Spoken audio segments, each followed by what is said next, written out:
just the thing for you this morning. If you're wanting that lush backyard or the garden to impress your neighbors, we have just a thing for you this morning. We're talking about composting. Joining us this morning is Rye Bailey with Bernalillo County. Thanks so much for joining us. Oh, thank you. Yeah, Good so to be here. let's get right into it. Why is composting so important?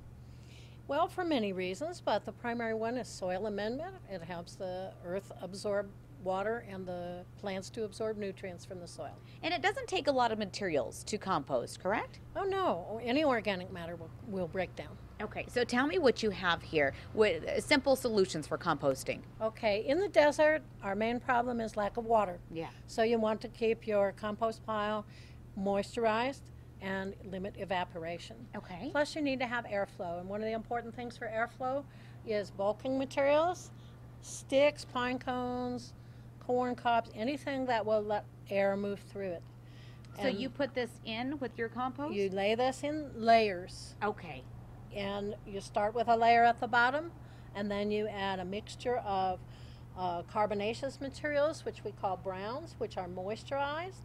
That And can what be leaves. exactly are these? Leaves? It can be leaves, it can be shredded paper, it can be straw, dryer lint. Oh, wow. Yeah. I didn't know about so that. So you can, paper towels, you can use up a lot of household waste without Okay. sending it to the landfill. Okay, and this you could just get from your tree, right? If you were pruning walk it? around the neighborhood, pick up sticks. Perfect, whatever. that's easy enough. And Okay, then so our you next add layer. Also, nitrogenous materials, which we call greens. Coffee grounds are an example. Kitchen scraps, such as lettuce, pet hair, eggshells, and animal manures. That happens to be chicken. Okay. Any of those, well, animal manures of vegetarian type animals. Yeah. And there needs to be a combination of the carbonaceous and nitrogenous materials, the science of which is discussed in more depth in our classes. Okay. And you guys offer classes if you want to get more in depth on not only this, but if you maybe do farming and agriculture, right? We do classes not so much on gardening, but on different methods of composting. Hot composting, which is a big batch and is faster. Cold composting, which is passive and much more for the lazy person. Okay.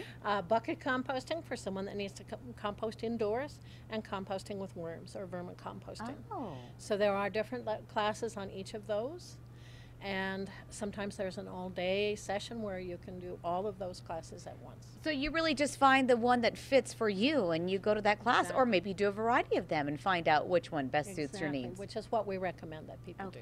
And how popular have they been so far, the classes? We are doing very well, especially at the senior centers that open their doors for people to come in and see these classes. So it's we get from 20 people or more at each class. So Yeah.